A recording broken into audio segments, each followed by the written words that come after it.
She had 73 cents, a thin wool coat that couldn't keep out a Colorado October, and an eviction notice folded in her pocket, next to what was left of her dignity. And the town of Redstone Crossing had already decided exactly what she was worth. They watched her walk out of the general store and into the blizzard, and not one of them moved. And then a hard, scarred, silent man pulled his wagon to a stop in front of a freezing woman on a post office step and asked her a single question. Not, "Are you all right?" Not, "Do you need help?" Just, "Can you cook? Stay with me, because before this story ends, you will understand that the most dangerous thing a broken person can do is pick up a pen, write the truth in their own clumsy hand, walk through a blizzard without a coat, and knock on the door of the one they failed. And that sometimes the greatest act of courage a strong man ever performs is not fighting a banker in a courtroom, but sitting down at a kitchen table with a primer and refusing to be ashamed of what he doesn't yet know. The wind in Redstone Crossing didn't just blow, it hunted. It came howling down from the jagged peaks of the Rockies, searching for the cracks in your coat, the holes in your boots, the weak spots in your spirit. It was October of 1878 point up here. Autumn once in a season. It was just a brief, bitter warning. Abigail Montgomery stood on the wooden boardwalk. She didn't shiver. She had learned how to lock her jaw against the cold. In her stiff, calloused fingers, she held a crumpled piece of paper, an eviction notice. The ink was already smudging from the dampness of her wool mittens. 3 months. That was all it took. Arthur was gone. He had died coughing, his lungs failing just as his liver had, eaten away by the cheap whiskey he used to drown out the war. After a mountain of debt, a tarnished name, and nothing else. Abigail was 38. Her brown hair was threaded with silver. Her face was pale, hollowed out by grief and hunger. But her faded calico dress was buttoned tight to the very top of her throat, every hook, every eyelet fastened securely. That was the implicit rule of her survival. You do not let them see you break. You do not give them the satisfaction of your unraveling. Dignity, she had learned, was a solitary fortress. She folded the notice carefully, deliberately. She slipped it into her pocket next to the 73 cents she had left to her name. Then, she turned her face into the biting wind and pushed open the heavy oak door of Higgins' General Store. The bell overhead clattered. A sudden rush of warm air smelled like roasted coffee beans, cured tobacco, and oiled leather. It smelled like life, a life she was no longer allowed to participate in. 4 people were in the store: the blacksmith wife, the local apothecary, 2 ranch hands warming their hands by the pot-belly stove. When Abigail walked in, the conversation didn't just stop, it died. The silence was thick, heavy, and loaded with judgment. She felt their eyes scraping over her. They looked at her. But they didn't see a human being. They saw a cautionary tale. They saw the woman who couldn't keep her husband sober. In their eyes, a woman alone was either a burden or a curse. Abigail kept her chin level, walked straight to the counter. Amos Higgins was wiping down the polished wood with a rag. He didn't look up. "Afternoon, Mrs. Montgomery." His voice flat. "Businesslike, Mr. Higgins," Abigail said. Her voice was rhythmic, measured. "I'm here about the ledger work or the stocking. I told you Tuesday I can lift the flour sacks. I am asking for the job again." Amos stopped wiping. He sighed, throwing the rag over his shoulder. He finally looked at her, and there was no warmth in his eyes. The hard, cold calculus of a frontier town. "Abby, I told you Tuesday. I told you last week. The answer is no. I am a hard worker. You know my father. Father taught me Psalms. I can balance your books better than the boy you have doing it now. And I'll work for half the wage." "It ain't about the wage," Amos said, leaning over the counter, his voice dropping so the others wouldn't hear, though they were certainly listening. "It's about the law of things. You owe $47 to the boarding house. You owe me $12 for Arthur's last tab. I don't hire widows without a male guarantor. Who's going to vouch for you? Who takes the fall if you mess up the books?"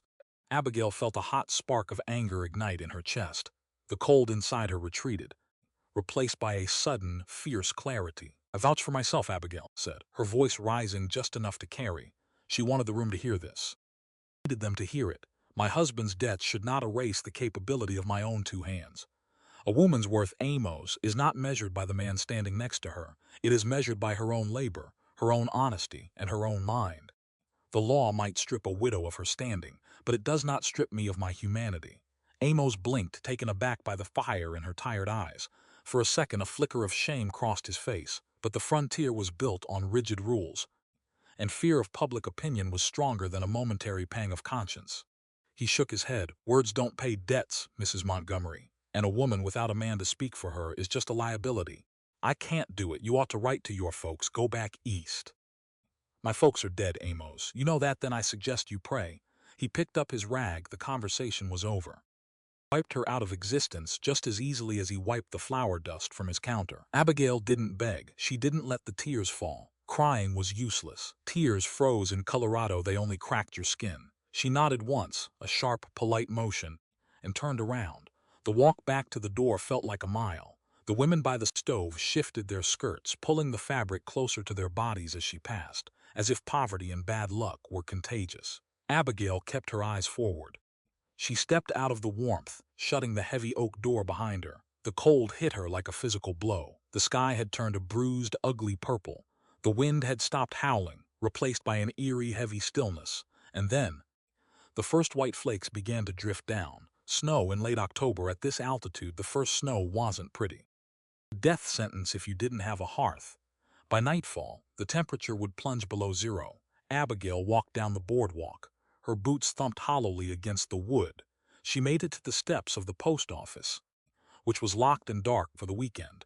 Her knees gave out. She sat down on the bottom step, pulling her thin wool coat tightly around her ribs. She looked at her hands. The knuckles were red and split. These hands had played Bach on a church organ in Ohio. These hands had bound the bleeding wounds of soldiers in Tennessee. These hands had held Arthur as he trembled in the dark. And now, according to the world, these hands were worthless. She closed her eyes. The snow fell faster, catching in her eyelashes, melting against the feverish heat of her cheeks. She was so tired. A kind of bone-deep exhaustion that sleep couldn't. She wondered how long it would take. To freeze, she had seen men freeze in the war. They said it was like falling asleep. A heavy rhythm pulled her out of the dark. Thud, thud, thud. The sound of massive hooves churning the freezing mud, the creak of a heavy suspension. Abigail opened her eyes. A wide, flatbed wagon, pulled by two massive roan draft horses, came to a halt directly in front of the post office. The man sitting on the driver's bench wrapped the heavy leather reins around the brake lever. He didn't look like a town man.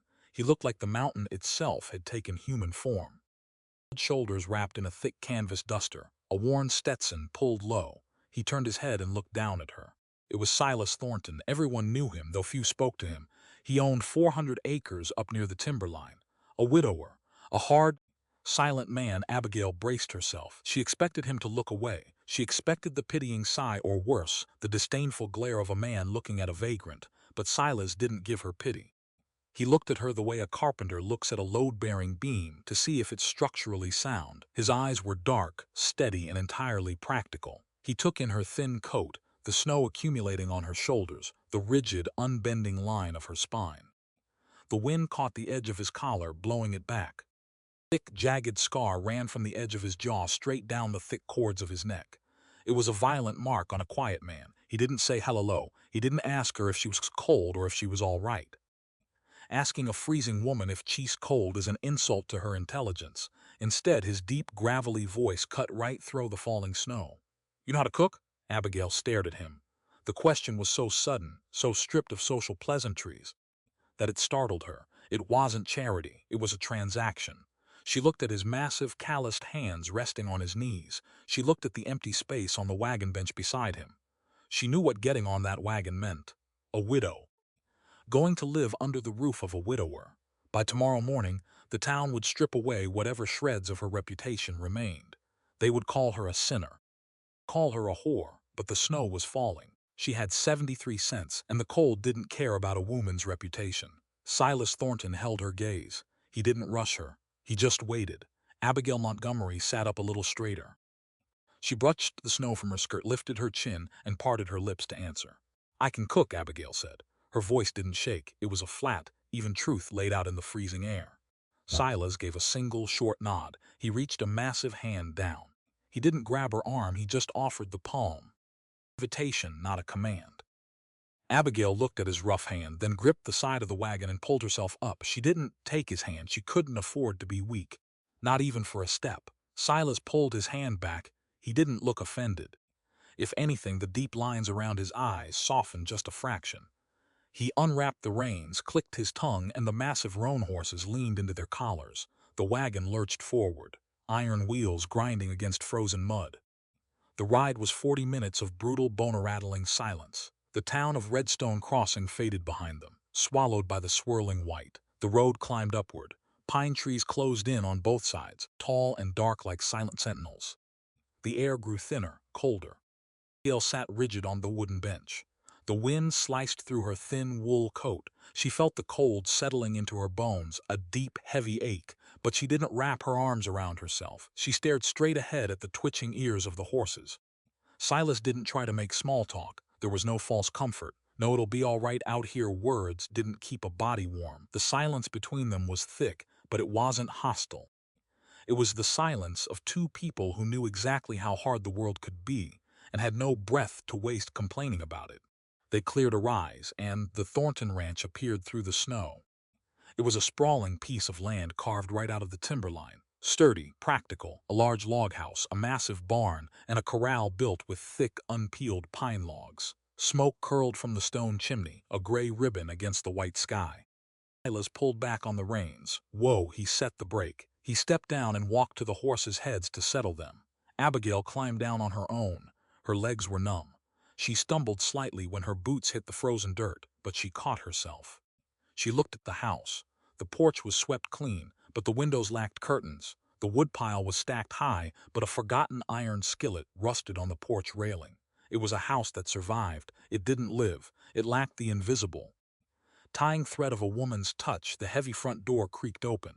A little girl stood in the doorway. She was tiny for her age, maybe 9 years old. She wore a faded homespun dress that was too short at the ankles. Hair was a wild, untamed tangle around her pale face, but her eyes, dark, wide, and startlingly intelligent, locked onto Abigail. This was Clara. Clara, Silas said, his voice dropping its gruff edge. It became incredibly gentle. This is Mrs. Montgomery. She gonna cook for us a spell. Clara didn't say hello. She didn't ask where Abigail came from. She stepped out onto the freezing porch in her stocking feet, looked up at Abigail, and asked the one thing burning in her mind. Can you teach me to read? The question hung in the cold air. Clara pointed a small finger toward the barn. Uncle Silas ain't too good with letters, he tries, but the words don't make sense to him. Abigail saw Silas flinch. It was a microscopic movement. Tightening of the jaw. A sudden shifting of his gaze down to the snow. The shame of a grown man, a man who owned 400 acres and could break a wild horse, exposed by the innocent honesty of a child. In 1,878, a man who couldn't read was a man easily cheated. It was a vulnerability Silas kept heavily guarded. Abigail didn't offer a pitying smile. She didn't say, "Oh, what a shame." She looked down at Clara. Her expression completely serious, treating the child with the absolute respect of an equal. I was a school teacher in Ohio, Abigail said smoothly. I know my letters, but reading is hard work, Clara. It takes discipline. If I teach you, I expect you to try, even when you want to quit. I won't quit. Good. Abigail looked up, shifting her gaze directly to Silas. She didn't look at his scar. She looked into his dark eyes. A man's worth is built on what he does with his land and his kin. Mr. Thornton, letters on a page are just ink. They don't plow a field. They don't keep a child warm. I can teach the ink. You've already mastered the rest. She didn't just excuse his illiteracy. She validated his fundamental worth. Silas stared at her. The tight defensive line of his shoulders slowly dropped. He gave a short, gruff nod. Get inside, Clara. You'll freeze your feet off. They moved into the kitchen. It was warm, heated by a large cast-iron stove, but it was bleak. Flour dusted the floor. Tins sat on the counter. The table was scarred and bare. Silas pulled out a heavy wooden chair for her. Abigail sat. He poured a cup of black gruel from a tin pot on the stove and set it in front of her. The heat radiating from the tin cup felt like salvation. Silas sat across from her. He placed his massive hands flat on the table. Business. $8 a month, Silas said. Room board. You cook 3 meals. You keep the house standing. You teach the girl if you have the time. I won't ask about your past. I won't ask about mine. You have a lock on your bedroom door. You use it. It was a fair deal. More than fair, it was a lifeline. Most men would have offered half the pay and twice the demands.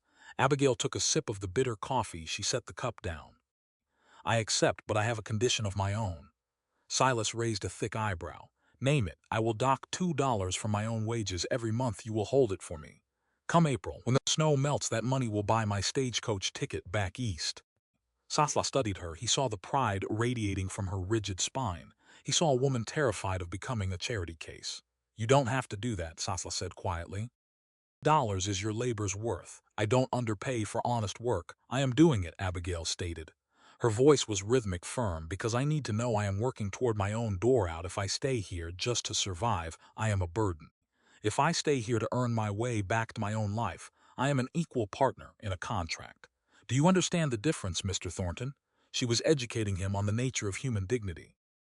Dignity isn't something a person can just hand you with a plate of hot food, Abigail continued, looking at her scarred knuckles. It is knowing that my sweat buys my freedom. If you pay me in pity, I will leave tonight. If you pay me in fairness, I will give you the best kitchen in the territory. Silas looked at her for a long, silent minute. The wind howled against the log walls, rattling the window panes. $2 docked, Silas said, kept in the tin jar on the mantel. There's fair, Mrs. Montgomery, Abigail, she said. If I am cooking your food, you may call me Abigail, Silas, he replied. They didn't shake hands. They didn't need to. The pact was struck too. Broken people drawing a line in the snow, agreeing to survive the winter without demanding the other's soul in return. 4 o'clock in the morning. The Colorado cold didn't knock. It seeped through the chinks in the logs. It settled heavy on Abigail's chest. She opened her eyes in the pitch black of her small spare room. The mattress was stuffed with dry corn husks. It rustled when she moved. She didn't linger under the thick wool quilt. Lingering made the cold harder to face.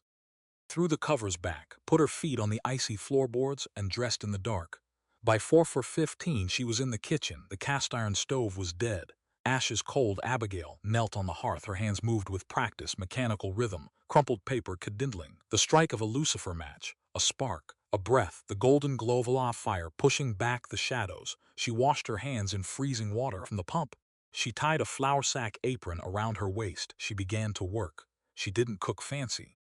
Cooked for fuel. Thick-cut bacon, cornmeal mush, heavy biscuits made with buttermilk and lard. Her hands punched the dough, knead, turn, fold. It was a physical release.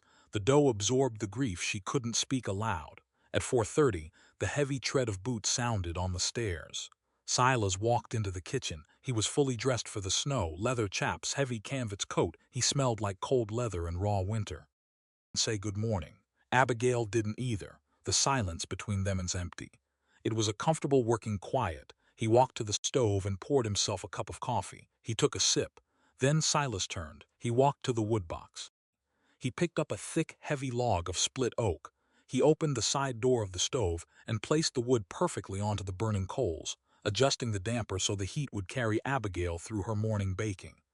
He didn't ask if she was cold. He just made the fire burn hotter. He put his coffee cup in the sink, tipped his hat a fraction of an inch, and walked out the back door into the black, howling morning. Abigail stood at the table, her hands covered in flour. She looked at the stove, radiating heat, action over words. That was his language. He understood it perfectly. By midday, the sun was a pale white coin. Behind thick clouds, the snow had stopped, leaving 2 feet of powder on the ground. Inside, the kitchen smelled of yeast and roasting beef. Clara sat at the scrubbed wooden table. A worn, leather-bound primer lay open in front of her.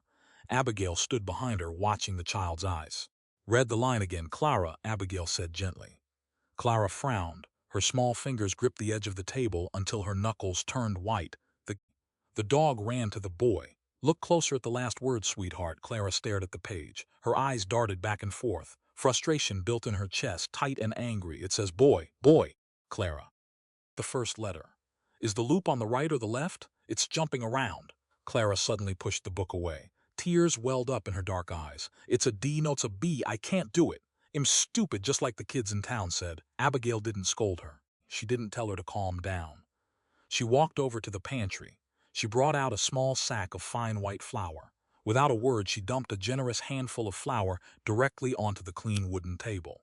She used her hand to smooth it out into a perfect, flat white canvas. Clara wiped her eyes, looking confused. What are you doing? You're making a mess. I am making a new way, Abigail said. She pulled a chair up next to Clara. She took the child's small trembling hand, extending Clara's index finger. Words aren't just things you see with your eyes, Clara. Shapes, they have architecture. Your eyes are trying to trick you. They are flipping the letters like mirrors. So we bypass the eyes, we use the hands. She spoke clearly, her voice a steady drumbeat of confidence. A mind that works differently is not a broken mind, Abigail said, pressing Clara's finger into the flower. It is just a mind that requires a different map. If the front door is locked, we don't sit on the porch and cry. We walk around and try the window now. Draw a line down, feel the wood beneath the flower. Clara dragged her finger down. A clean line appeared in the white dust now. Start at the bottom. Circle to the right. Feel the curve. B, she whispered. Erase it. Do it again. Close your eyes this time. Clara smoothed the flower. She closed her eyes. Harry traced the line. She traced the curve. B. It's AB. Exactly. Abigail smiled. It was her first real smile in months. It felt strange on her face. You aren't stupid, Clara. You just need to feel the world to understand it. There is deep intelligence in hands. A floorboard creaked in the hallway. Abigail glanced up. Silas was standing in the shadows near the doorway. He had come in to grab a pair of dry gloves. He stood perfectly still, holding his hat. He was looking at the flower on the table. He was looking at his niece, who was smiling. Tracing letters with her eyes closed, Silas met Abigail's gaze. He didn't say a word. The gratitude in his dark eyes was so intense, so raw, that Abigail had to look away. First he turned and quietly slipped back out the door at 5 o'clock.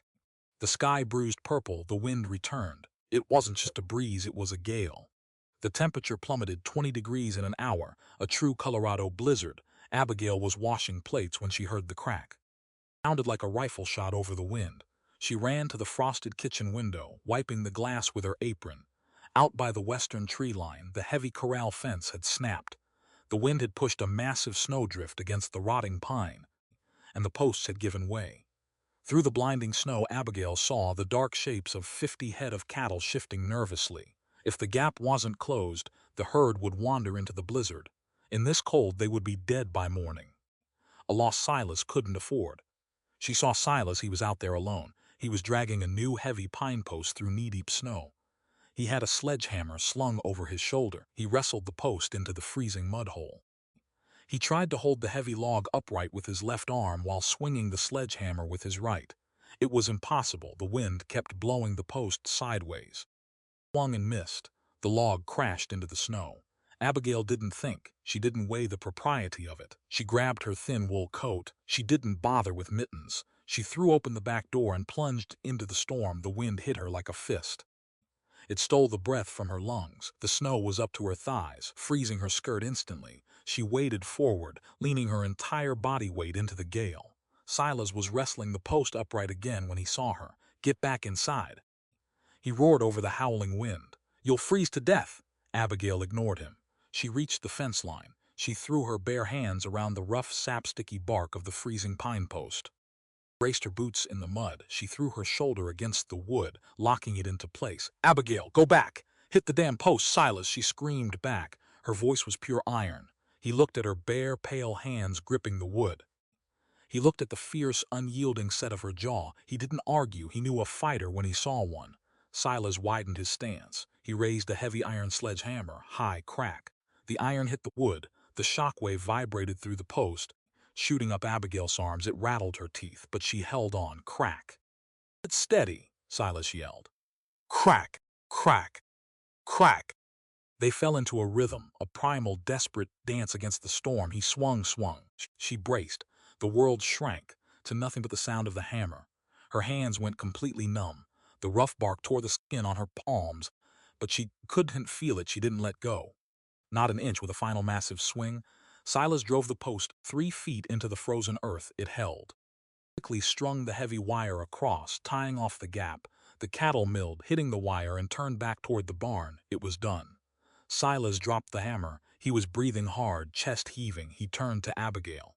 She was shivering violently, now her teeth chattering. Her hair had whipped loose, plastering wet strands against her pale cheeks. Silas took 2 huge steps toward her. He stripped off his heavy, fur-lined leather gloves. Without asking, he grabbed her freezing, bare hands. His hands were massive, hot, rough. He enveloped her numb fingers inside his calloused palms, rubbing them briskly to force the blood back into her skin.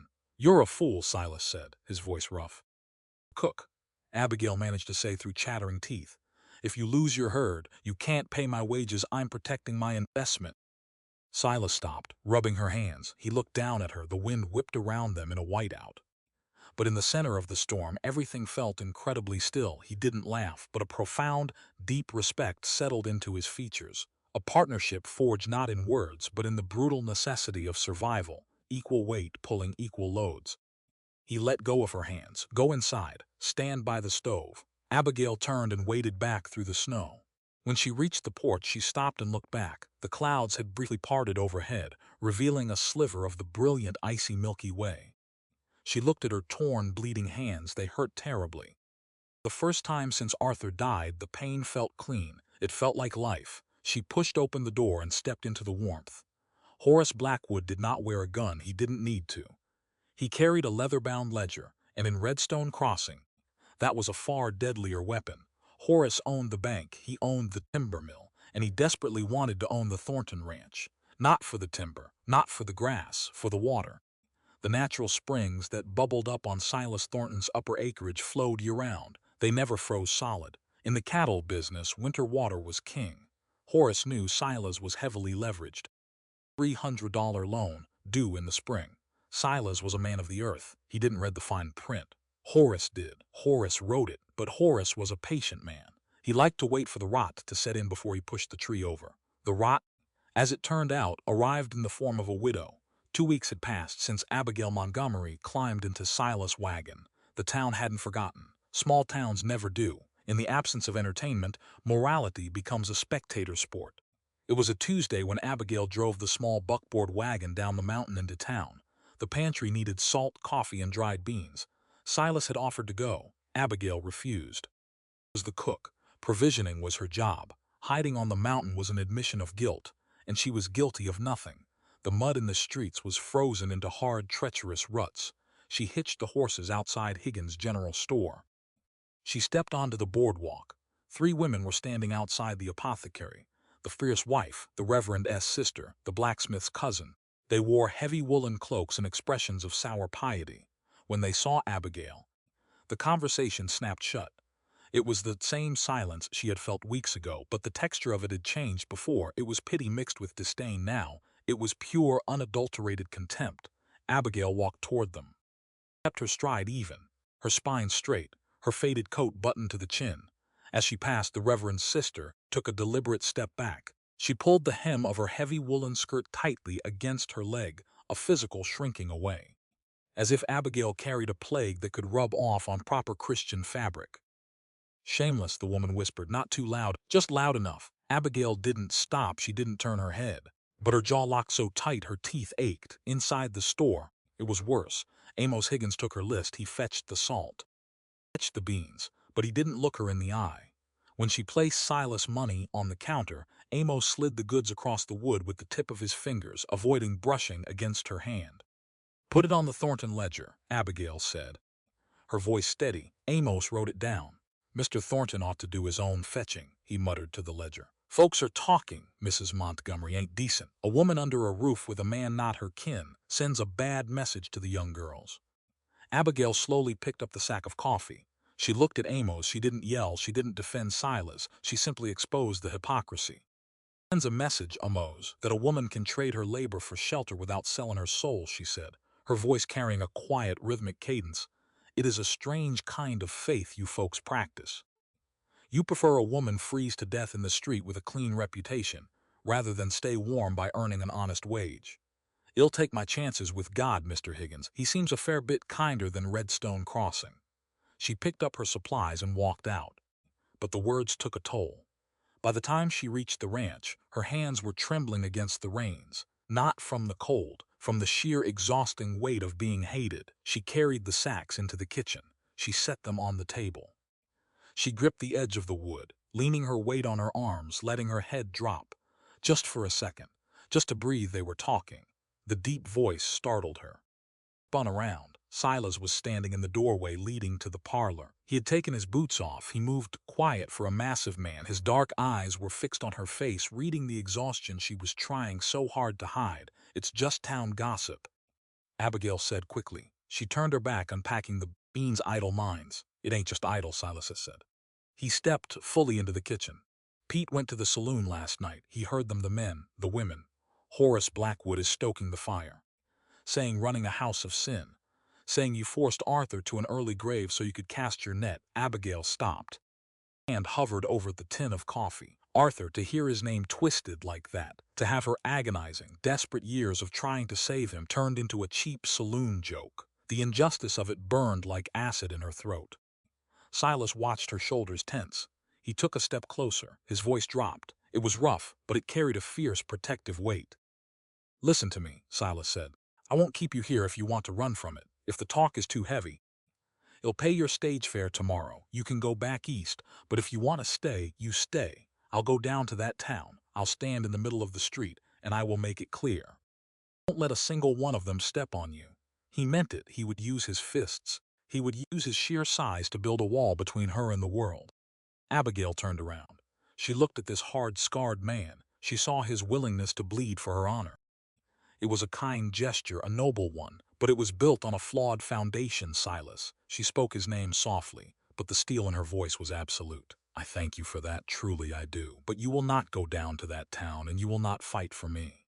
Silas frowned. I protect what's under my roof. I am under your roof, but I am not your property, Abigail said.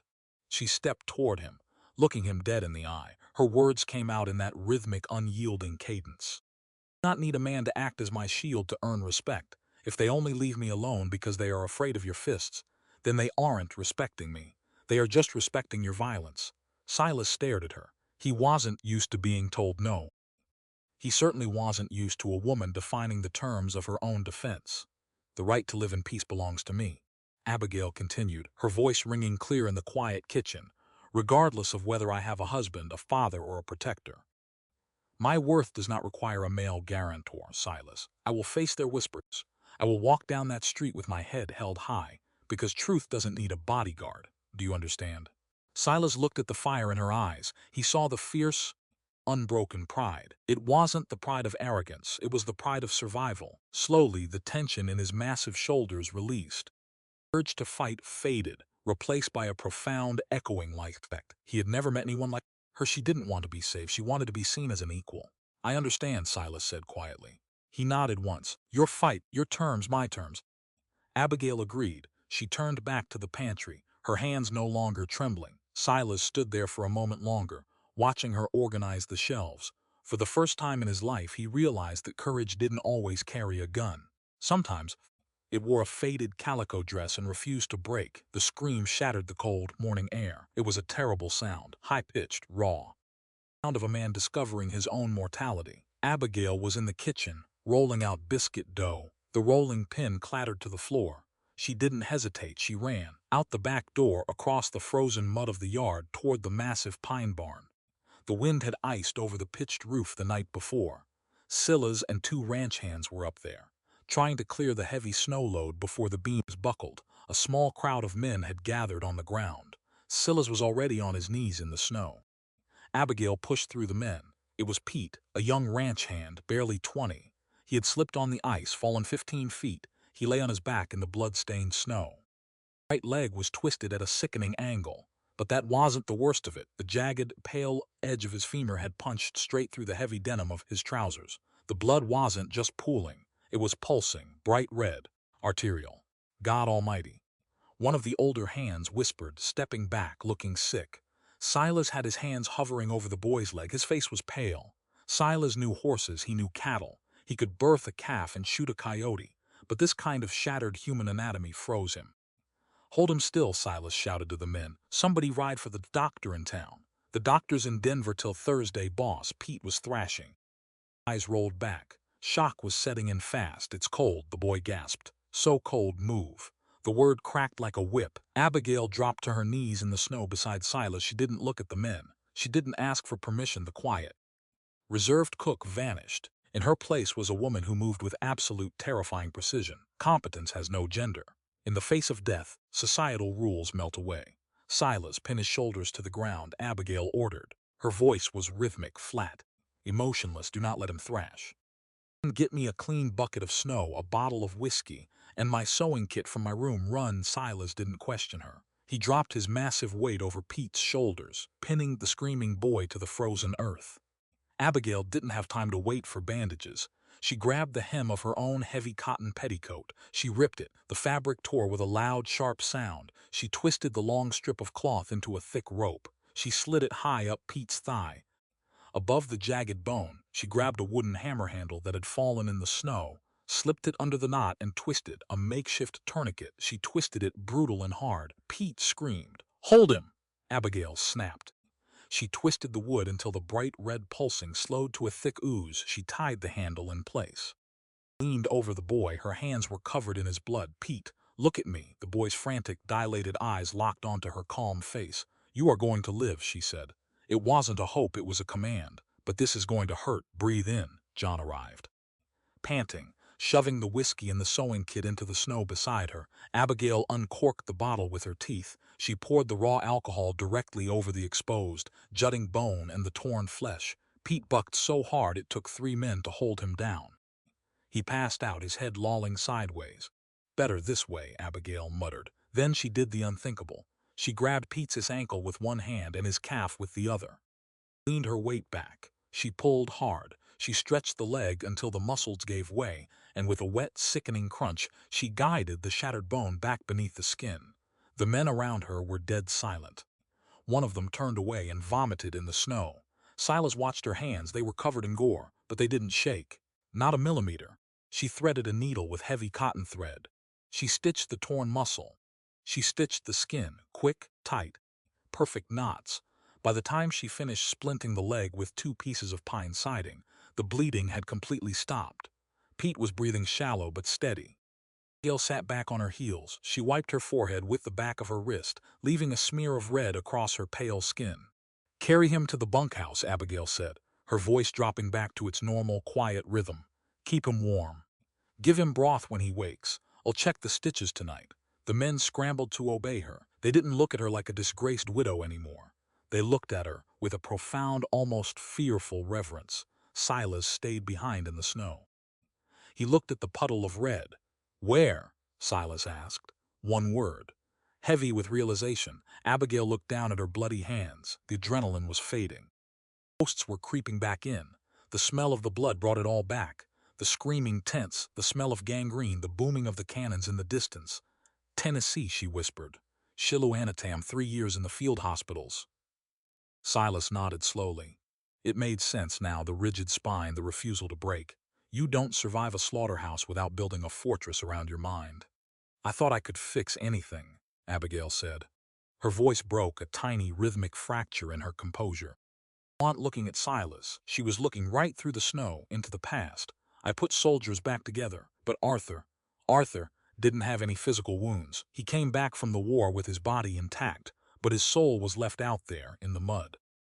She closed her eyes. "I tried to love him out of the dark. I thought, if I was patient enough, if I endured the drinking, the yelling, I could fix him. I couldn't." Silas didn't offer a platitude. He didn't tell her it wasn't her fault. People who carry deep trauma know when they are being lied to. He just reached out, took her bloody hand, and helped her stand up. "Go wash up," he said quietly. "I'll clean this." That evening, the house was quiet. The wind had died down. Pete was resting easy in the bunkhouse, the fever kept at bay. Silas walked down the short hallway to Abigail's room. He carried a stack of fresh, dry firewood. He knocked. There was no answer. He pushed the door open to leave the wood by her small iron stove. She wasn't in the room, but on the small wooden desk by the window, a candle burned low. Next to it was a leather-bound journal. It lay open. Silas wasn't a snooper, but his eyes caught the elegant, sweeping cursive on the page. Because she had been teaching him, he could pick out the shapes. The letters formed words. The words formed a sentence. He put the wood down quietly. He stepped closer to the desk. He traced the letters with his eyes, sounding them out in his mind. For the ones who didn't come home, he paused. He looked at the next line, and the one who came home, but left his soul behind. Silas stood frozen in the dim light of the candle. A heavy, suffocating ache expanded in his chest. He understood. Better than anyone in Redstone Crossing, he understood the agonizing guilt of surviving when someone you love is destroyed. He understood the burden of feeling like you didn't do enough, like your love, your strength, your speed simply wasn't enough to save them. Silas didn't touch the journal. He didn't turn the page. He backed out of the room, pulling the door shut with a soft click. In the dark hallway, for a long time, the house felt different now. It wasn't just a place where two broken people were hiding from the winter. It was a place where two people, carrying the exact same invisible scars, had finally found someone who understood the weight of the ghosts they carried. Winter did not soften its grip. It tightened it. By late November, the snowdrifts were chest-high. The world outside the cabin was a blinding, brutal white. But inside, a different kind of fever burned. Clara got sick on a Tuesday. It started as a dry cough. By nightfall, her small body was radiating heat like a cast-iron stove. Her breathing grew shallow, ragged. Abigail didn't sleep. She moved her few belongings into Clara's room. Boiled water, she steeped willow bark in mint. She wrung out cloth after cloth in cold water, folding them across Clara's burning forehead. Silas was useless in a sick room, and he knew it. A man who can wrestle a steer to the ground feels a terrifying kind of helpless when he can't fight a fever. He didn't hover. He didn't get in the way. But he didn't sleep either. It was 3 in the morning. The house was dead quiet, save for the wind howling against the logs and the rapid, shallow sound of Clara's breathing. Abigail finished wiping the child's face. The fever had finally broken. Clara's skin was cool. She was sleeping deep and easy. Abigail stood up. Her back ached. Her eyes burned from exhaustion. She picked up the tin basin of tepid water and walked out into the main parlor. The fire in the hearth had burned down to glowing red embers. Silas was sitting in the heavy wooden rocking chair near the fireplace. He hadn't gone to his bed. He was wearing his work clothes. His boots were still on. His massive head was tipped forward, his chin resting near his collarbone. He was fast asleep. Exhaustion hung on him like a heavy coat.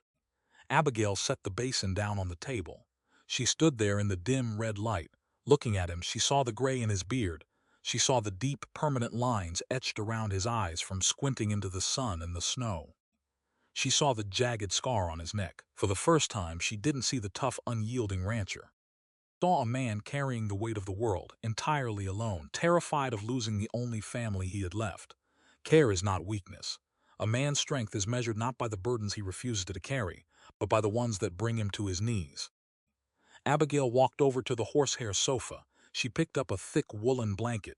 She moved quietly, stepping over the creaking floorboards. She stood beside the rocking chair. Gently, she draped the heavy wool over his broad shoulders.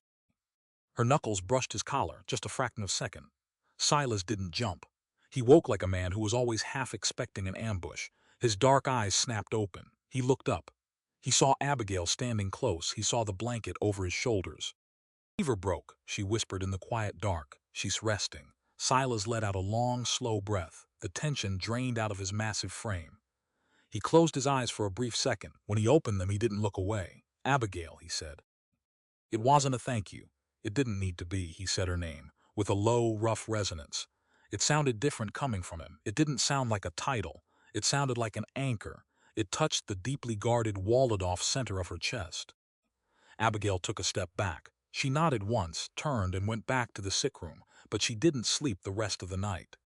Nights later, the kitchen table became a classroom. Clara was asleep. The supper dishes were washed and put away. The oil lamp cast a warm, golden circle on the scrubbed wood. Silas sat in the chair. His massive hands rested on either side of the open primer. He looked like a bear trying to operate a pocket watch. The sheer physical size of the man made the book look tiny, fragile. Abigail sat beside him, not across from him. Beside him. "It's just shapes." "Silas," she said evenly, "don't look at the whole page. The whole page is a forest. Look at the tree." She slid a blank piece of paper down the page, covering the paragraphs, revealing only a single sentence. Silas swallowed. He stared at the letters. His jaw tightened. The shame was there, rising up in his throat, choking him. A grown man, a property owner. Defeated by ink, the Silas started. His voice was a low rumble. The land as he stopped. He stared at the next word. It was long, it was complicated.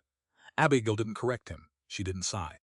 "This is the soil where learning grows," Abigail said quietly, her voice rhythmic and steady.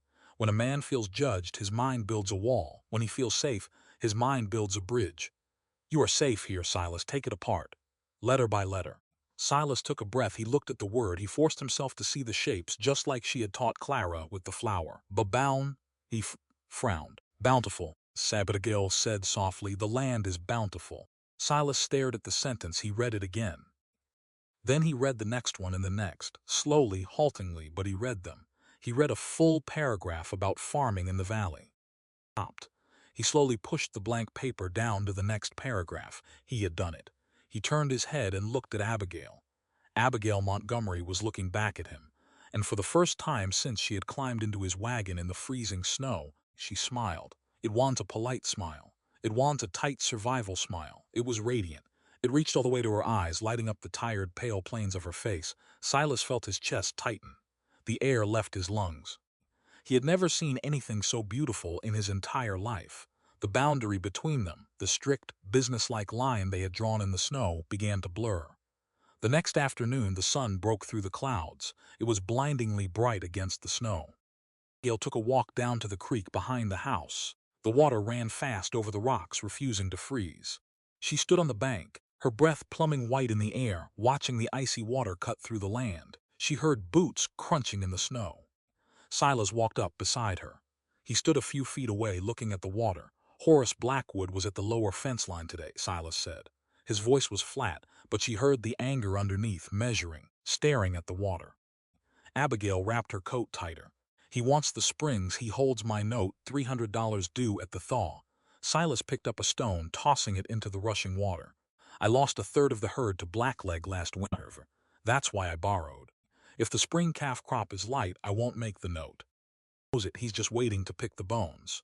Abigail turned to look at his profile, the harsh lines, the scar. Did you read the contract you signed? She asked. Silas flinched slightly. The bank clerk read it to me. Standard terms, he said. A contract requires mutual understanding to be binding, Abigail said, her tone shifting into the precise rhythmic cadence of her father, the magistrate. My father was a judge. He taught me that the law is not just a weapon for the wealthy. It is a shield for the honest. If a contract contains a predatory clause, something buried in fine print that was not explicitly read to a man who cannot read it, can be challenged in a territorial court. Silas turned his head. He looked at her, his dark eyes narrowing. You know the law. I know justice, Abigail said firmly. They are not always the same thing, but sometimes they intersect. Horace Blackwood relies on the fact that ranchers don't hire lawyers. Relies on your pride, your shame at not being able to read the paper you marked your X on. She stepped closer to him. The wind whipped her hair across her cheek. Let me read the contract, Silas. Bring it out of the lockbox. Let me see what he hid in the dark. Silas looked at her. Trust was a hard currency on the frontier. You didn't give it away, you bled for it. But standing there in the snow, looking into the fierce, intelligent eyes of this woman, Silas realized he trusted her with his life, with his land, with his dignity. Ill put it on the kitchen table tonight, Silas said quietly. They stood shoulder to shoulder by the freezing water. They didn't touch. They didn't need to. The space between them was no longer empty. It was filled with a profound, quiet alignment. Horace Blackwood didn't wait for the spring thaw. He struck in the dead of winter. It happened on a Thursday. The mail rider came up the mountain, his horse blowing hard, steam rising from its flanks. He handed Silas a sealed envelope, tipped his hat, and rode off. Silas stood on the porch. He recognized the heavy cream-colored paper, the wax seal of the Redstone Bank. He didn't open it. He walked into the kitchen and handed it to Abigail. She wiped her hands on her apron, broke the seal, and unfolded the heavy paper. Her eyes scanned the elegant, looping handwriting. As she read, the blood drained from her face. What does it say? Silas asked. Voice was low, coiled. He's calling the loan, Abigail said. Her voice was a whisper. Due in 30 days. He can't. Silas growled, slamming his fist on the table. The coffee cups rattled. The note is due in April. We shook on it. He can't, Abigail said. Tracing the ink with her finger, there is a clause, moral turpitude and reputation risk. It says the bank reserves the right to recall the principal immediately if the borrower engages in behavior that jeopardizes the moral standing of the community or the reputation of the enterprise. Silas stared at her. Moral standing? Abigail swallowed hard. She reached into the envelope. There was a second piece of paper, a clipping from a newspaper in Ohio dated 3 years ago. Next to it, a handwritten note from the Redstone Town Council. She read it aloud. Her voice shook, but she forced the words out. It has come to the attention of the council that Silas Thornton is harboring a woman of ill repute. A woman who, records show, stood before a magistrate in Ohio and testified against her own husband, leading to his incarceration and subsequent demise. Such living arrangements violate the decency of Redstone Crossing. The paper slipped from her fingers, it fluttered to the floor. The weaponization of a woman's past. A society that punishes a woman for surviving a bad man, twisting her endurance into a crime. Arthur had been arrested for drunk and disorderly conduct after breaking a man's jaw in a tavern. Abigail had been forced by the magistrate to confirm the events. She hadn't turned him in. She had simply refused to lie under oath. But Horace Blackwood had dug up the dirt, twisted it, and fed it to a town eager to hate her. Silas stood frozen. The sheer, calculated malice of it hit him like a physical blow. 30 days he couldn't sell cattle in the dead of winter. Ass was snowed in. He couldn't drive them to the railhead. Horace had trapped him. The pressure in the room was suffocating. The ranch, Clara's future, the land his father had bled for. All of it. Slipping through his fingers because he had tried to do a decent thing and taken a freezing woman. Panic and rage are a poison. And in that poison, Silas made the greatest mistake of his life. He looked at Abigail. His eyes were dark, wild, and hunted. "You should have told me," Silas snarled. The words ripped out of his throat before he could stop them. Abigail flinched as if he had struck her across the face. "You should have told me the kind of trouble you were bringing with you." Silas raised his voice, pointing at the paper on the floor. "You told me you were a school teacher. You didn't tell me you had history with the law. You didn't tell me they had a knife to your throat back east." It wasn't fair, it wasn't true, but he was a drowning man lashing out at the only thing near him. Abigail stood perfectly still. The fragile bridge they had built over the last month shattered into 1,000 pieces. The warmth vanished. The fortress walls slammed back down around her, thicker and higher than before. She didn't cry. She didn't yell. The dignity she carried was a cold, terrifying armor. "I brought you my labor," Silas, Abigail said. Her voice was ice. It had no rhythm, no cadence, just a dead, flat finality. "I cooked your meals. I taught your niece. I saved your ranch hand's life. I did not bring you my husband's sins. Those were placed on me by men who hate women they cannot control." Silas blinked. The rage suddenly broke, replaced by a horrifying realization of what he had just done. "Abigail, wait. I didn't mean I am not your property. I am not your liability." She stepped backward. "I will not be the reason Clara loses her home." She turned and walked to her room. She didn't pack much, just her few clothes, her sewing kit, her father's Bible. She left the wages in the tin jar on the mantel. Every single cent. When she walked back out, she was wearing her thin wool coat. Clara was standing in the hallway, crying silently, clutching the doorway. Abigail knelt down. She kissed the child's forehead. "Keep practicing your shapes, sweetheart. You are so smart." She stood up. She walked to the front door. Silas was standing there. He blocked the door. He was a mountain of a man. He could have stopped her. "Don't go," he said. His voice was broken, pleading, "It's a blizzard out there. Die." Abigail looked up at him. Her eyes were empty. "Move, Silas." He looked at her rigid spine. He looked at the pride that refused to bend, even if it meant snapping in half. Slowly, agonizingly, Silas stepped aside. Abigail opened the door. The wind howled, blowing snow across the floorboards. She walked out into the whiteout. Silas stood in the doorway, the cold air rushing over him, watching her footprints fill with snow the moment she lifted her boots. He had never felt so cowardly in his entire life. It was a 4-mile walk to town. The temperature was 10 below zero. The wind was blinding. Abigail walked. She couldn't feel her feet. She couldn't feel her hands. She kept moving purely on the mechanical rhythm of survival. Left foot, right foot, do not stop. Do not die for them. By the time she reached the edge of Redstone Crossing, she was stumbling. Her vision was narrowing to a dark tunnel. She saw the glowing red light of the blacksmith's forge. She pushed the heavy wooden door open and collapsed onto the dirt floor.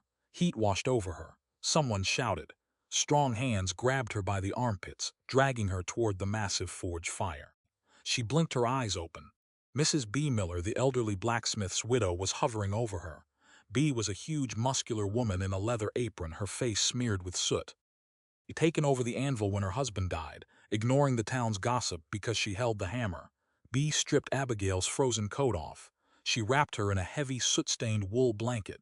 She forced a tin cup of hot, sweet tea against Abigail's cracked lips. B. ordered. Abigail drank. The heat hit her stomach, and then finally, the dam broke. A single jagged sob tore out of her throat. She pulled her knees to her chest and wept. Not for the cold.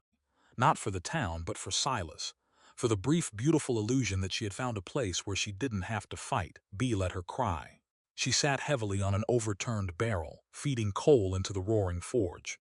Abigail's sobs finally slowed to ragged breathing. Bay leaned forward. She rested her large, calloused, soot-stained hands on her knees. "Listen to me, Abigail," Bay said, her voice rumbling like the fire behind her. "You are grieving a man's weakness. And that's fine. Men are weak when their pride is threatened, but do not confuse his weakness with your worth." Abigail looked up, her eyes red and swollen. "This town," B pointed a thick finger toward the door, "will tell you that a woman is only as good as the man standing next to her. They will tell you that a widow is a leftover, a burden, a stain. It is a lie designed to keep you quiet." B stood up. She grabbed a pair of iron tongs. She pulled a glowing red horseshoe from the fire. "Your worth ain't measured by the men who turn their backs on you. You deserve to be loved and respected, simply because you draw breath on God's earth. Brain, you have hands, you have a soul that makes you an equal citizen of this world. Don't you ever let a man's fear make you feel small." She slammed the red-hot iron onto the anvil. She raised her hammer. "Clang, tomorrow," B said over the ringing steel. "You are going to fight back, and I am going to help you." The Redstone Gazette was a flimsy piece of paper, 4 pages of local gossip, grain prices, and weather reports. B. Miller tossed it onto the scarred oak table. It landed next to Abigail's coffee cup. "Page 3, B said. She didn't sit down. She stood by the stove, her massive arms crossed over her leather apron. Abigail stared at the paper. Thursday morning. 3 days since she had walked through the blizzard. 3 days of sleeping on a cot near the roaring forge, letting the heat of the fire burn the frost out of her blood. She turned the page. The ink was cheap. It smudged against her thumb.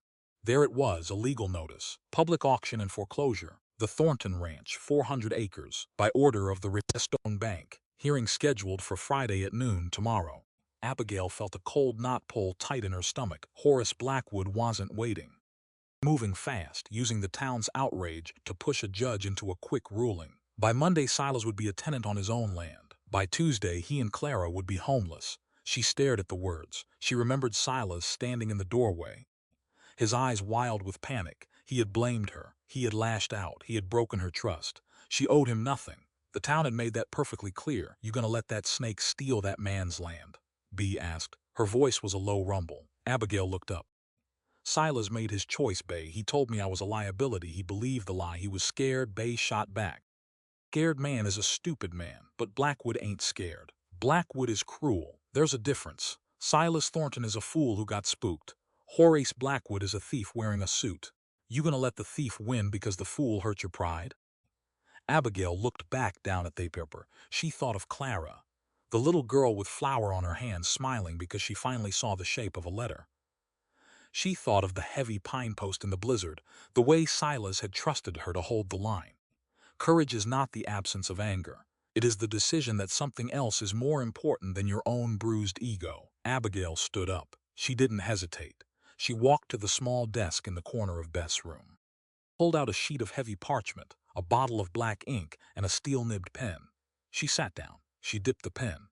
Her father had been a circuit judge in Ohio. He used to make her transcribe his rulings. She knew the language of the court. She knew its rhythm. She knew that the law, when wielded by a steady hand, could cut deeper than any knife. She wrote for 3 hours. She cited the Territorial Land Act of 1874 points. She cited precedents on predatory lending. She broke down the moral turpitude clause, exposing it not as a legal boundary but as an illegal trap. When she finished, she blew on the ink to dry it. She folded the paper. "Bay," Abigail said, "do you have a clean dress I can borrow Friday at noon?" Town hall was packed, and full of wet wool, chewing tobacco, and eager malice. Half the town had shown up to watch the great Silas Thornton fall. They sat on the hard wooden benches, murmuring to one another. At the front of the room, Judge James Pritt sat behind a heavy oak desk. He was an old man, tired. He hated these foreclosures. To the right, Horace Blackwood sat in a polished chair. He wore a tailored broadcloth suit. A gold watch chain hung across his vest. He looked incredibly bored. He looked like a man who had already won. To the left, Silas sat alone at the defendant's table. He wore his best canvas coat.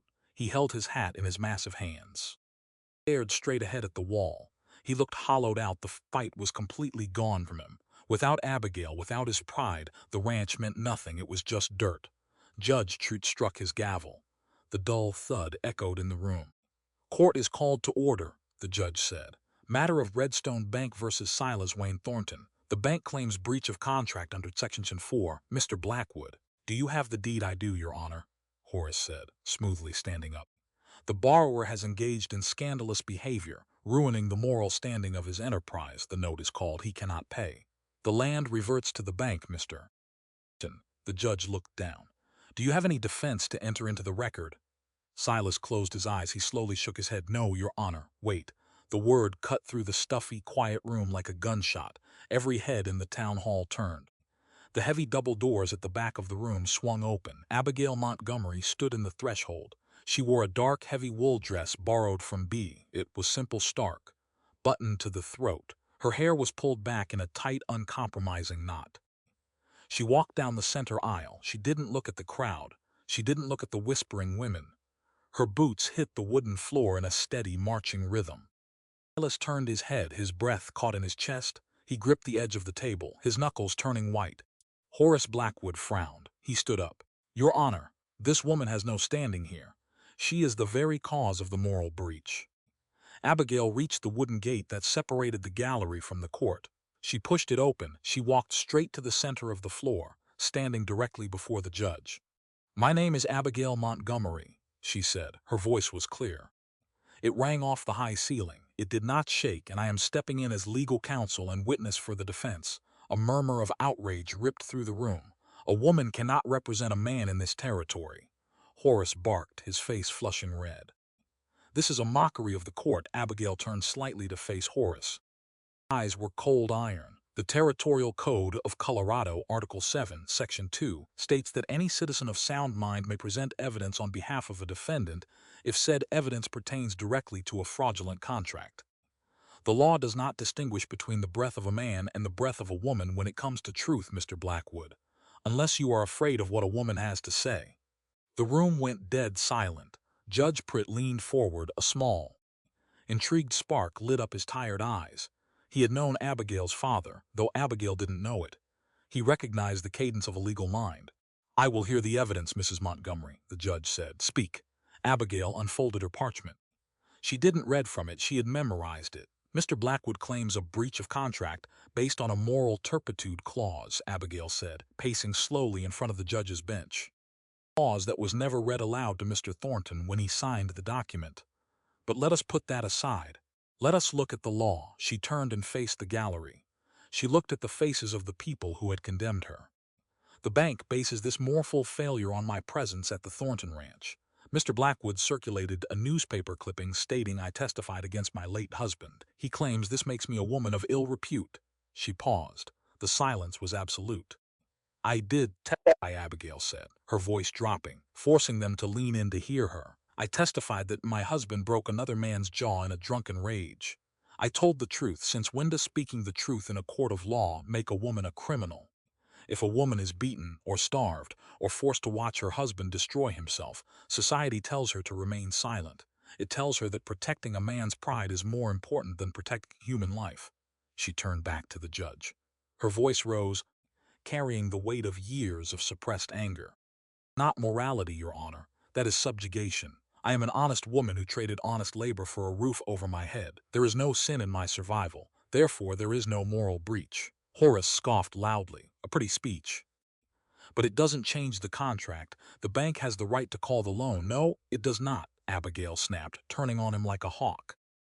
Because Colorado banking law strictly requires a 60-day written notice before a character-based foreclosure can be executed. You gave Mr. Thornton exactly 24 hours. You violated territory's lending statutes, Mr. Blackwood. If you proceed with this auction, you are committing bank fraud. She walked forward and placed the written injunction cleanly on the judge's desk. I ask the court to dismiss the foreclosure immediately. Horace Blackwood's jaw dropped. He looked at the paper. At the judge. He had assumed she was just an emotional widow. He had expected a razor-sharp legal ambush. Judge Pritt picked up the paper. He put on his reading glasses. He read in silence for 2 full minutes. Then he took off his glasses. He looked at Horace Blackwood. The lady is correct, Horace, the judge said dryly. Your timeline is illegal, and frankly, your grounds are pathetic. Motion to dismiss is granted. The note remains due in April, not a day sooner. Case closed. He slammed the gavel. The gallery erupted. Abigail didn't stay to listen to the chatter. She turned on her heel and walked straight down the aisle. She pushed through the double doors and stepped out into the freezing afternoon air. She stood on the boardwalk. Her heart was hammering against her ribs. Her hands shook, but she had done it. She had stared down the town, and she had won. The heavy doors opened behind her. Silas stepped out. He closed the doors, shutting out the noise of the crowd. He stood a few feet away from her. He took his hat off. The wind ruffled his dark, graying hair. He looked at her not with gratitude but with absolute awe. "Abigail," he said. His voice was thick with emotion. "Keep your land, Silas," she said, Carver Street. "Pay the note in April. Take care of Clara." Silas took a step forward. "I was wrong. What I said to you, what I accused you of, I was a coward. I let the town panic me. I let Blackwood spook me. I took it out on you because you were there. It was the weakest thing I've ever done." He didn't make excuses. He didn't ask for pity. He just laid his failure bare. Abigail finally turned to look at him. She saw the deep, agonizing regret in his dark eyes. To see him like this, but she couldn't just walk back into his house. The wound was too fresh. A man who turned on his partner. "The moment the wind blows cold is not a man I can stand beside," Abigail said, her voice hot and angry. "It was just incredibly sad." "I know," Silas whispered. "I need someone who knows exactly what they want out of this life, Silas. Someone who won't drop my hand when the town starts whispering. I won't let my dignity be a hostage to your fear." She pulled her heavy wool coat tighter. "When you figure out what you want," she said softly, "and when you are entirely sure you have the spine to hold on to it, you know where the forge is." She didn't wait for his answer. She stepped off the boardwalk and walked back toward Beas. Silas stood in the freezing wind, holding his hat, watching her go. He didn't follow her. He knew he hadn't earned the right. Yet 4 days passed. The snow kept falling. Abigail worked at the forge. She hauled coal. She pumped the massive leather bellows. The physical kept her mind quiet, but at night, lying on the small cot near the fire, the silence crept in. She missed the ranch. She missed the smell of the pine logs. She missed Clara's laughter. She missed him. It was Tuesday afternoon. Bee was hammering a wagon spring. Abigail was sweeping the dirt floor. The heavy wooden door of the forge creaked open. A blast of cold air rushed in. A tiny figure stood in the doorway, bundled in an oversized wool coat and a thick scarf. "Clara?" Abigail dropped the broom. She ran to the door. The little girl was shivering violently. Her nose was bright red.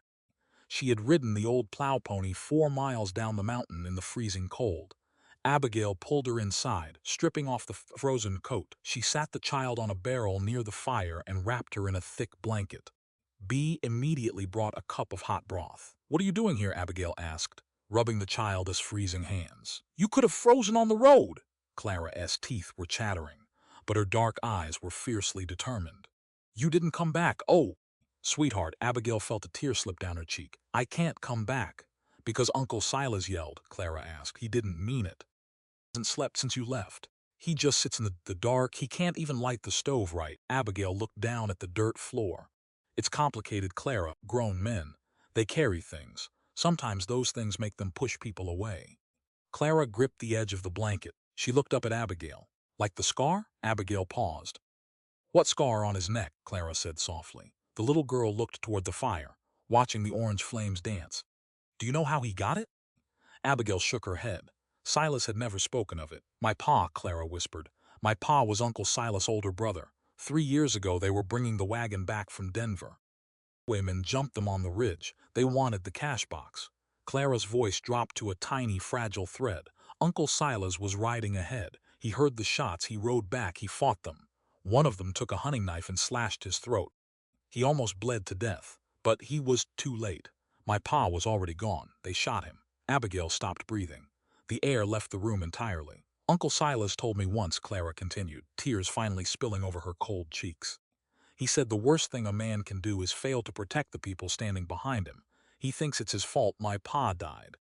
He wasn't fast enough, wasn't strong enough." The revelation hit Abigail with the force of a physical blow, the mirrored trauma. Suddenly, everything made sense. Silas' panic in the kitchen, his wild, irrational anger when the bank threatened the ranch. He hadn't been afraid of losing the dirt. He had been terrified of failing again. He had promised to protect Clara. He had promised to protect Abigail from the town. And when Horace Blackwood cornered him, All Silas saw was the highwayman on the ridge. All he felt was the terrifying helplessness of being too late to save the people he loved. He didn't push her away because she was a liability. He pushed her away because he was terrified that his protection wasn't enough to save her. Abigail covered her mouth with her hands. The ghosts in her own heart, the ghosts of Shiloh, the ghost of Arthur, suddenly recognized the ghost haunting Silas Thornton. The exact same ghost, the agonizing guilt of surviving. When you couldn't save the one you loved, he needs you, Abby, Clara whispered. Please. Abigail pulled the little girl into a desperate, crushing hug. She buried her face in Clara's cold hair. I know, sweetheart, Abigail cried quietly. I know. That evening, the snow intensified into a heavy, silent blanket over the town. Bee had taken Clara to the back room to sleep. Abigail was sitting alone near the forge fire. She was staring at the glowing coals, her mind 1,000 miles away up on the timberline. A heavy, deliberate knock sounded on the thick wooden door. 3 slow beats. Abigail stood up. Her heart began to hammer a frantic rhythm against her ribs. She walked to the door and pulled the iron latch. Silas stood on the threshold. Covered in snow, he wasn't wearing his heavy coat. He was just wearing his canvas work jacket, his breath plumbing white in the freezing air. His horse was tied to the post outside, blowing hard. He had ridden down in the dark. He didn't ask to come in. He just stood there looking down at her. His dark eyes were completely stripped of their armor. There was no pride left, no gruff, untouchable rancher, just a man standing bare in the winter wind. Silas, Abigail breathed. Silas reached into his jacket pocket. His massive, scarred hand trembled slightly. He pulled out a piece of paper. It was folded in half. He held it out to her. Abigail looked at the paper, then up at his face. She reached out and took it. She unfolded it. The light from the forge fire illuminated the page. The handwriting was jagged, uneven. It was the writing of a man who had fought for hours to force the pen to do what his brain struggled to comprehend. The letters were large and clumsy, but they were perfectly legible. He had written it himself, every single word. Abigail, I am a coward, not of the town, of myself. I could not save my brother. I watched him die. When the bank came, I thought I was watching you die too. I panicked. I pushed you away to save you from my failure.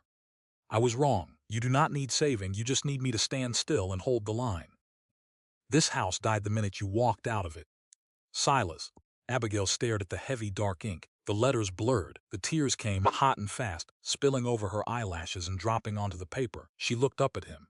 He had exposed his deepest shame. He had forced himself to write the words, knowing how poor his spelling was, knowing how vulnerable it made him. It was the most profound act of bravery she had ever witnessed. Don't love people because they are perfect and whole. Silas, Abigail whispered, her voice breaking. Healing doesn't mean the damage never existed. It means the damage no longer controls our lives. Silas stepped across the threshold.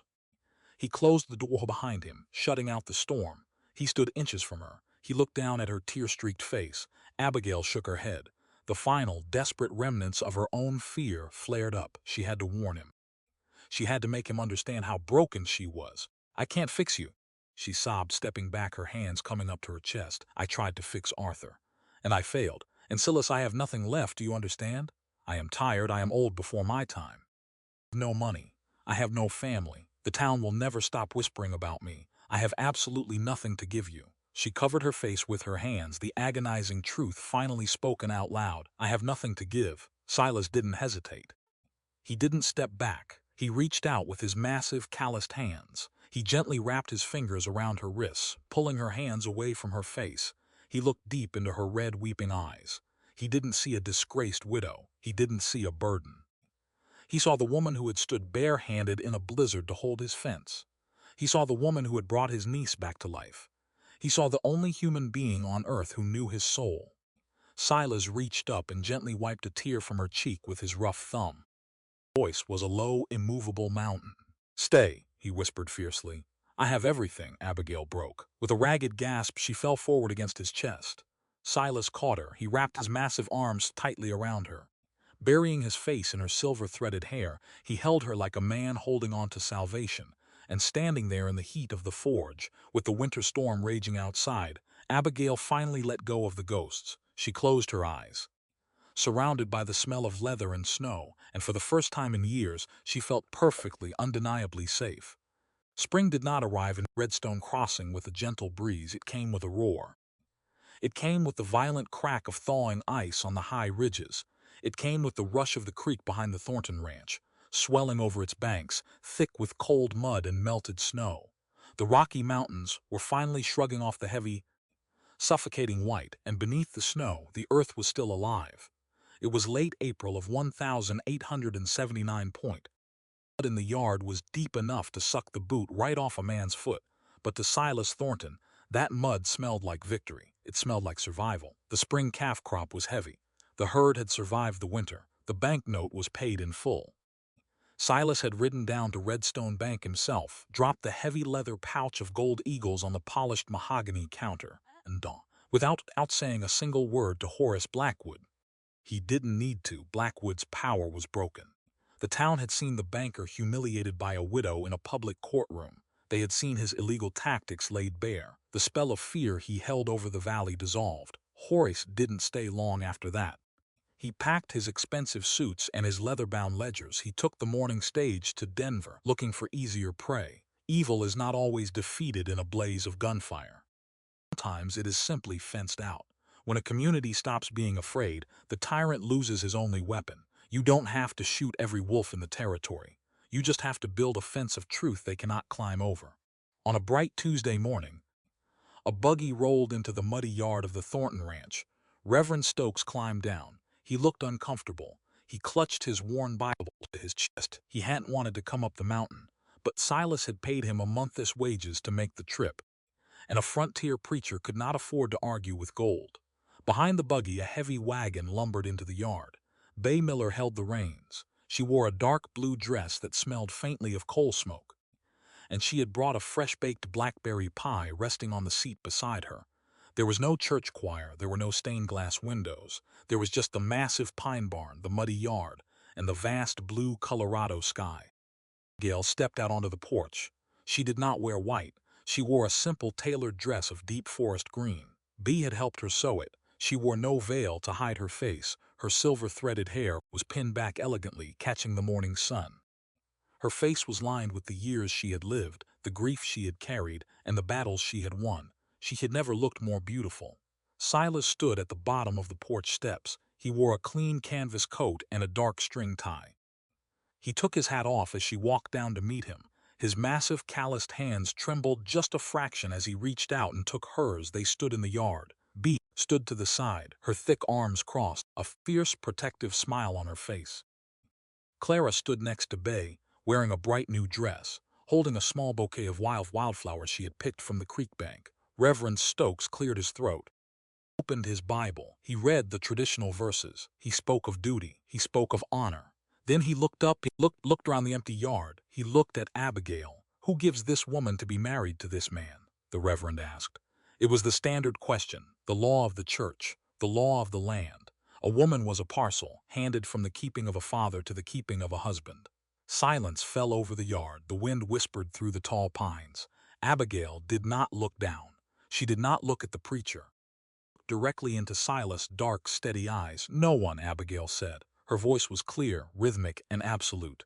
The Reverend blinked, taken aback. "Pardon me, Mrs. Montgomery, but the ceremony requires truth, Reverend." Abigail interrupted gently, but with a spine of pure steel. "I am not a piece of property to be traded, given, or surrendered. My father gave me life, but he does not own my breath. My late husband shared my past, but he does not govern my future. I belong to the Lord, and under him I belong entirely to myself." She tightened her grip on Silas' rough hands. "I give myself," Abigail declared, her voice carrying over the muddy earth and up toward the timberline. "I choose this man not out of necessity. Not out of fear. I choose him as an equal partner. My own mind, my own hands, and my own free will to this union. That is the only foundation a true marriage can stand on." Silas didn't smile. A smile wasn't big enough for what he felt. He looked at her with a reverence that bordered on holy. He squeezed her hands. "And I receive her as my equal," Silas said. His deep, gravelly voice was steady as a rock. "Before God in this mountain, I will not stand in front of her. I will not stand behind her. I will stand beside her. For all the days I've left on this earth." B. Miller let out a loud, booming "Amen." Reverend Stokes swallowed hard. He looked at the two of them, two scarred, weather-beaten survivors who had carved a kingdom of respect out of the frozen mud. He realized he was standing in the presence of something far more sacred than a church ritual. "Then by the power vested in me," the Reverend said softly, "I pronounce you husband and wife." Silas didn't grab her. He didn't bend her backward. He brought his massive hands up, cupping her face with incredible gentleness, and he kissed her. It was a promise, a seal, a quiet closing of the door on the ghosts of their past. Clara cheered, throwing the wildflowers into the air. The bright yellow petals scattered across the dark, thawing mud. The winter was finally over. 2.5 years later. Fall of 1881. The aspens on the high ridges had turned a brilliant, blazing gold. The air was crisp, smelling of dried pine needles and approaching frost, but there was no fear of the winter anymore. The Thornton Ranch was ready. The woodpiles were stacked high. The cellar was full of salted beef, root vegetables, and jarred preserves. But the biggest change on the ranch wasn't the size of the herd. The small, sturdy log cabin sitting just 100 yards down from the main house, a cast-iron bell hung over the door. Inside, the cabin smelled of chalk dust, wood smoke, and oiled floorboards. 3 long wooden benches faced a large slate blackboard. 12 children sat on those benches. They wore patched clothes and scuffed boots. They were the children of the poor dirt farmers down in the valley. The children the town school refused to take because their fathers couldn't pay the tuition tax. Abigail stood at the front of the room. Her hair had more silver in it now, but her face was full. The hollows in her cheeks were gone. The cold armor she used to wear had melted away, replaced by a warm, fierce maternal grace. "All right, class," Abigail said, tapping a piece of white chalk against the slate. "Who can tell me the capital of the New York State? And remember, it is a trick question." A small boy in the back raised his hand tentatively.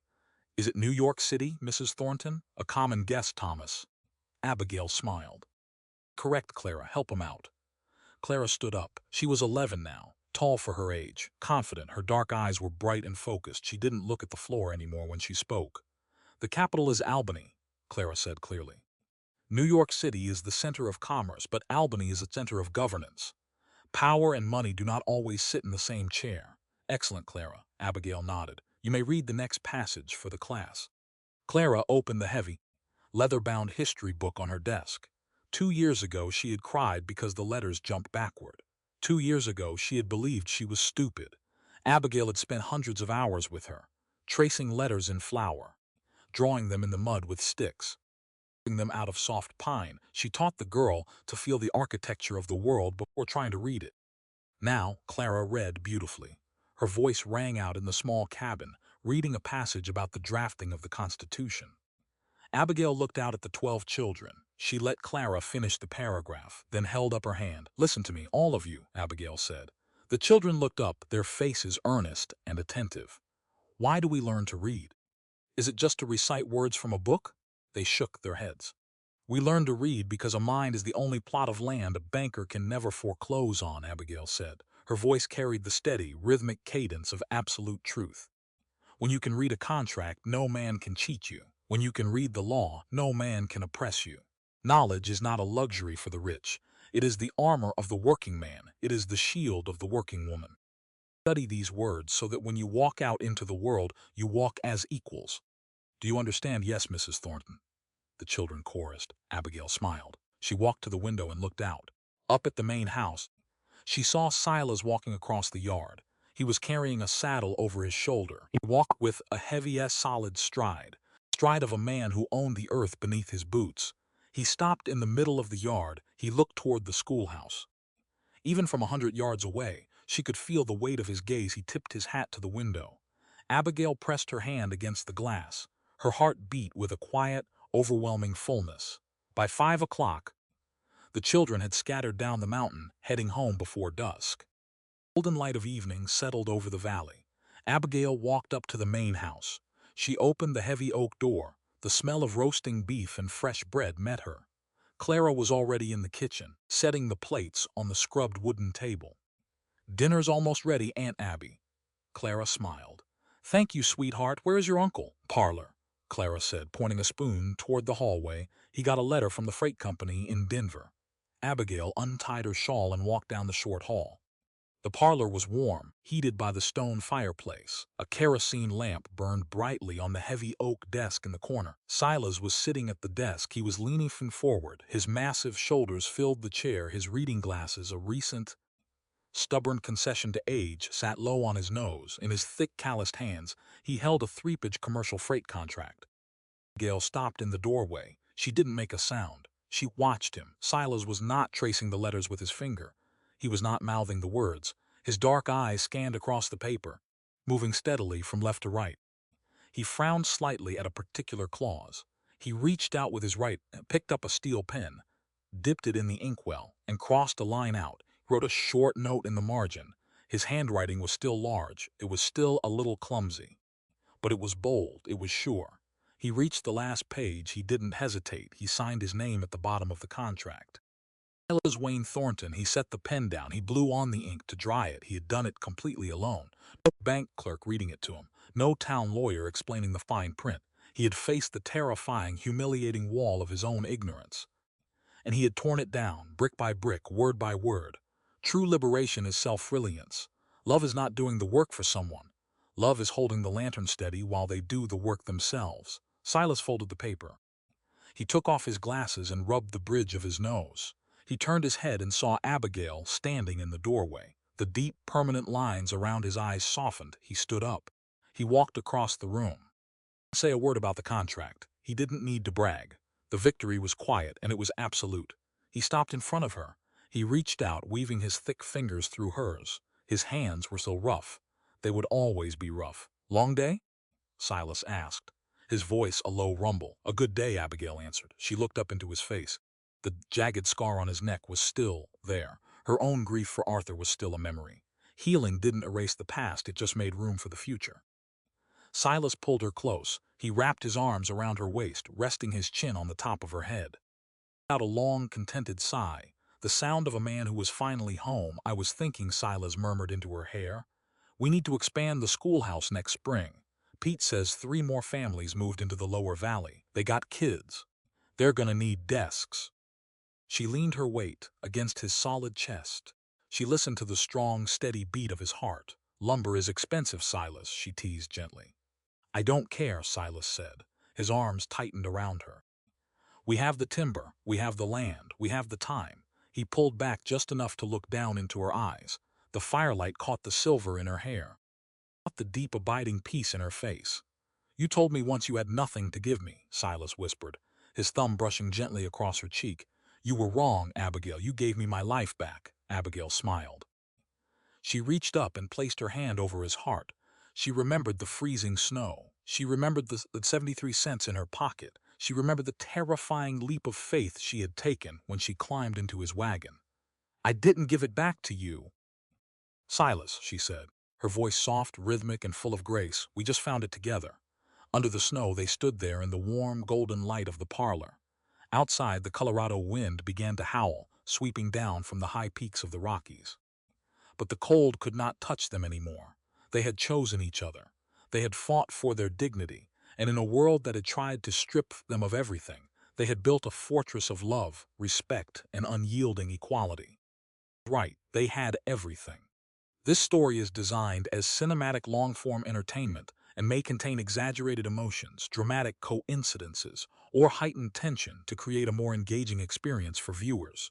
Certain scenes have been intentionally intensified for storytelling and emotional impact. If this story moved something real in you, let it matter beyond this moment. Leave a like. Share it with someone who needs to know their worth tonight. Drop your thoughts in the comments below. And subscribe so the next story finds you right where you are before the next winter sets in. There is a line near the very end of this story that contains, quietly, and without fanfare, the whole philosophy the narrative has been building toward. Silas tells Abigail that she gave him his life back, and she corrects him. "We didn't give it back to each other," she says. "We just found it together. Under the snow." That correction matters enormously, because this story is not, at its heart, a rescue story. It is a recovery story, And those are two entirely different things. A rescue story puts one person in the position of savior, and the other in the position of the saved. And that arrangement, however well-intentioned, always carries within it a hidden imbalance of power. A recovery story says something far more demanding and far more honest. That two broken people, each carrying their own specific and terrible weight, chose to stop running from that weight at the same moment, in the same place, and discovered that the ground beneath the snow was still solid. Nobody saved anybody. They just stopped being alone with their damage long enough to remember that the damage was survivable. The story's deepest lesson lives not in its courtroom scene, not in the blizzard at the fence line, not even in Silas's agonizing, clumsy letter written in the dark, though all of those moments carry tremendous weight. It lives in the schoolroom cabin, in the 12 children on the wooden benches whose fathers couldn't pay the tuition tax, in Clara, who once wept because the letters jumped backward on the page, and now stands up to tell a roomful of children that power and money do not always sit in the same chair. This is what Abigail ultimately builds with everything the world tried to take from her. Not a comfortable life, not a restored reputation, not even happiness in the conventional sense, but a weapon. A small, sturdy, bell-topped log cabin full of children who will walk into the world knowing how to read their own contracts. She understood something that the Horace Blackwoods of every era have always understood and feared, that an educated person cannot be owned. That a mind, as she tells her students, is the only plot of land a banker can never foreclose on. She did not survive the war hospitals, the drunk husband, the freezing boardwalk, and the town's contempt simply to find warmth. She survived all of it, so that 12 children in patched boots would never have to stand at a counter, while a man slid goods across the wood with the tips of his fingers to avoid touching their hands. And then there is the moment that this story offers us most quietly, almost in passing, that I want to linger on for just a moment before we go. Abigail stands in the doorway of the parlor and watches Silas read a freight contract alone. He is not tracing letters with his finger. He is not mouthing the words. His eyes move steadily across the page. He finds a predatory clause, crosses it out, and makes a note in the margin in his own large, clumsy, absolutely certain handwriting. He signs his name at the bottom, and he does all of this without once looking up to ask for help. Abigail doesn't rush in to congratulate him. She doesn't announce that she saw. She simply stands in the doorway and watches, and the story tells us what she knows. That true love is not doing the work for someone. It is holding the lantern steady while they do the work themselves. That is the entire ethic of this story compressed into a single image. Abigail did not fix Silas. She did not rescue Clara. She did not save the ranch by making herself indispensable. She simply showed up, honest, unyielding, and unwilling to make herself small, and in doing so, created the conditions in which everyone around her could become the fullest version of themselves. That is the rarest and most difficult kind of love. It requires you to believe, against all the evidence the world keeps presenting, that the people standing beside you are capable of more than their fear. Abigail believed it